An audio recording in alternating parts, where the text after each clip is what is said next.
कार्तिक के घर के बागीचे में एक जामुन का पेड़ था। जब भी उसे वक्त मिलता वह उस जामुन के पेड़ के पास पहुंच जाता, पेड़ के ऊपर चढ़ता, जामुन खाता, उसकी डालियों पर खेलता और जब थक जाता तो उसी पेड़ की छाया में निश्चिंत होकर सो जाता।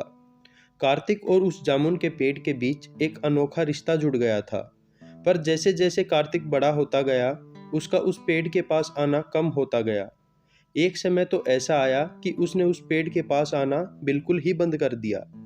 अब वह जामुन का पेड़ कार्तिक को याद कर करके दुखी होता और अकेलेपन के कारण रोता रहता। फिर एक दिन उस पेड़ ने देखा कि कार्तिक उसकी ही तरफ आ रहा है।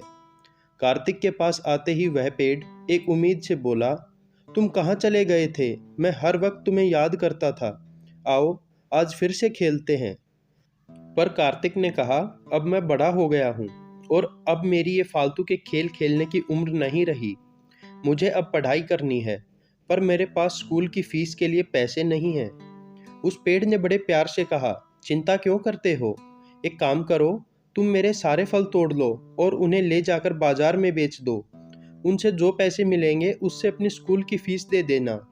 कार्तिक ने तुरंत उस पेड़ के सारे जामुन तोड़ लिए और उन्हें लेकर वहां से चला गया। दिन बीतते गए। वह जामुन का पेड़ कार्तिक का इंतजार करता रहा, पर वह फिर कभी दिखाई नहीं दिया। कुछ समय बाद एक दिन कार्तिक फिर उस पेड़ के पास आया और कहने लगा, मुझे नौकरी मिल गई है और मेरी शादी भी हो गई है। अपने बीवी बच्चों के लिए मुझे एक अच्छा सा घर बनाना है, पर मेरे पास उसके लिए पैसे नहीं हैं। उस जामुन के पेड़ ने कहा, तुम मेरी सारी डालियां काट कर बेच दो और उन पैसों से अपना घर बना लो। कार्तिक ने उस पेड़ की सभी डालियां काट ली और उन्हें लेकर वहां से चला गया। अब उस जामुन के पेड़ के पास कुछ नहीं बचा था। कोई उस सूखे पेड़ की तरफ देखता भी नहीं था। धीरे धीरे उस पेड़ ने भी यह उम्मीद छोड़ दी कि कार्तिक अब फिर कभी वापस उसके पास आएगा। दिन गुजरते गए। फिर एक दिन अचानक वहां एक बूढ़ा आदमी आया। उसने जामुन के उस पेड़ से कहा, आपने शायद मुझे पहचाना नहीं। मैं वही कार्तिक हूँ जो बार बार आपके पास आता था और आप हमेशा खुद के टुकड़े कर करके भी मेरी मदद करते थे।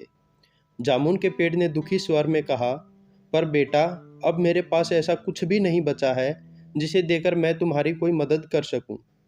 उस बूढ़े आदमी ने आंखों में आंसू लिए रूंधे स्वर में कहा, मैं आज आपसे कुछ लेने नहीं आया हूँ, बल्कि आज तो मुझे आपके साथ जी भर के खेलना है। आपकी छांव में चैन की नींद सोना है मुझे। इतना कहकर वो जामुन के पेड़ से लिपट गया और जामुन के उस पेड़ की सूखी हुई डालियां फिर से अंकुरित हो उठी। दोस्तों, वो जामुन का पेड़ कोई और नहीं, हमारे माता पिता ही हैं और वह बच्चा कार्तिक हम लोग ही तो हैं। जब हम छोटे थे, अपने माता पिता के साथ रहना, उनके साथ खेलना हमें बहुत अच्छा लगता था। पर जैसे जैसे बड़े होते गए, धीरे धीरे उनसे दूर होते गए। उनके पास भी केवल तब ही आए जब हमें कोई ज़रूरत पड़ी, कोई समस्या खड़ी हुई। आज भी कई माता पिता उस सूखे जामुन के पेड़ की तरह यह उम्मीद लिए बैठे हैं कि उनके बच्चे उनके पास आएं, दो पल साथ बैठकर बातें करें। जाइए, जाकर उनसे लिपट जाइए, उनके गले लग जाइए, फिर देखना बुढ़ापे में भी उनका जीवन फिर से खिल उठेगा। अगर आपको यह कहानी पसंद आई हो तो इस वीडियो को लाइक करें और अपने दोस्तों के साथ शेयर करें। ऐसी ही और नई कहानियाँ सुनने के लिए story phone official YouTube channel को सब्सक्राइब करें। धन्यवाद।